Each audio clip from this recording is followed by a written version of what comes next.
ये देख्यौ कि देख्यौन हेर त बाजो आयो नै बाजो आएन नै आएछन् दुई आयो दुवै आएछन् दुवै चमक चमक लाग्यो त अब भाइरल हुँदा। नमस्कार नमस्कार अनि हार्दिक स्वागत छ। म सरोवर बडीला। यति बेला तपाई डाँडा काफल मिडिया हेरेर बसिरहनु भएका तमाम दर्शक श्रोताहरूको माझमा आज मैले एउटा नेपालबाट भारतसम्म पुग्नु भएका र नेपालका जडीबुटी लगायतका उहाँसँग एउटा भनौं न बहुप्रतिभाका धनी पनि हुनुहुन्छ उहाँ र विभिन्न औषधि पनि गर्नुहुन्छ उहाँले र म उनै बाजेसँग आज कुराकानी गर्न गइराखेको छु। बाजे हजुरलाई स्वागत छ। स्वागत छ। हजुरको शुभ नाम? मेरो नाम लेख बहादुर बुढा। लेख बहादुर बुढा। हजुरको घर कहाँ हो बाजे? मेरो घर जुम्ला। जुम्ला। यति बेला धेरै दर्शक श्रोताहरूले हेरिराख्नु भएको छ। अब दर्शक श्रोताहरूलाई यति बेला हामी तपाईको कला तपाई नेपालबाट किन भारतसम्म आइपुग्नु भयो भन्ने विषयमा हामी थोरै जानकारी बताउनका निमित्त यो फेसबुकबाट भिडियो सार्वजनिक गरिराखेका छौं।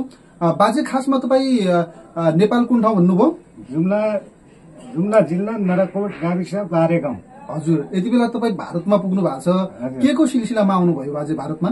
भारतमा यस्तै हिङ सिलाजु बेच्ने, हजुर यता जडीबुटी बेच्ने, यताउता हेरखोर गर्ने यस्तै नेपालको अर्गानिक जडीबुटीहरू भारतमा आएर तपाईले बेच्ने काम गरिराख्नु भएको छ। हजुर।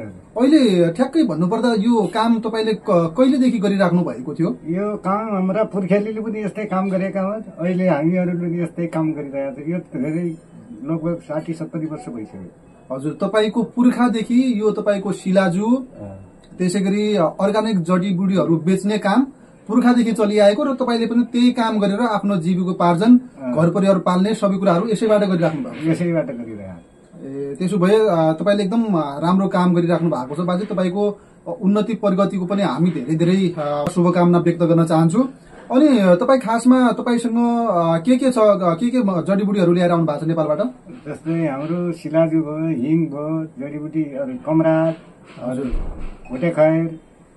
अब तपाईको यो जुन अर्गानिक जडीबुटीहरू छ लगायत तपाई त अन्य कामहरू पनि गर्नुहुन्छ, जस्तो कि तपाईहरू यो मान्छेलाई हुन्छ नि जस्तो कि बिमार हुने, कसैलाई झेलझाप हुने हैन, यसो फुने मन्त्र गर्ने यो धामीको काम पनि गर्नुहुन्छ भन्ने सुनेको थियो हो? हजुर हजुर हो। त्यो गुण ज्ञान यताउता धामी हेरकोर, हजुर मन्त्र जादु सबै गर्नुहुन्छ। अब तपाई यस्तो छ, अब प्रवास अहिले तपाई भारतको प्रवासमा मुम्बईमा आउनु भएको छ। मुम्बईमा पनि धेरै नेपाली दाजुभाइहरू हुनुहुन्छ होला, उहाँहरूका पनि यस्ता विभिन्न समस्याहरू छन् होला हैन, उहाँहरूले पनि तपाई जस्तो एउटा डाक्टरको खोजीमा हुनुहुन्छ होला। अब तपाई उहाँहरूलाई के भन्न चाहनुहुन्छ? तपाईलाई कन्ट्याक्ट गर्नु पर्यो अथवा तपाईलाई बोलाउनु पर्यो भने कसरी सम्झिने तपाईलाई? मलाई बोलाउनु हुन्छ भने सम्झिनु हुन्छ भने फोन नम्बर चालु छ गरेर फोन नम्बरबाट फोन गर्ने, म आउँछु।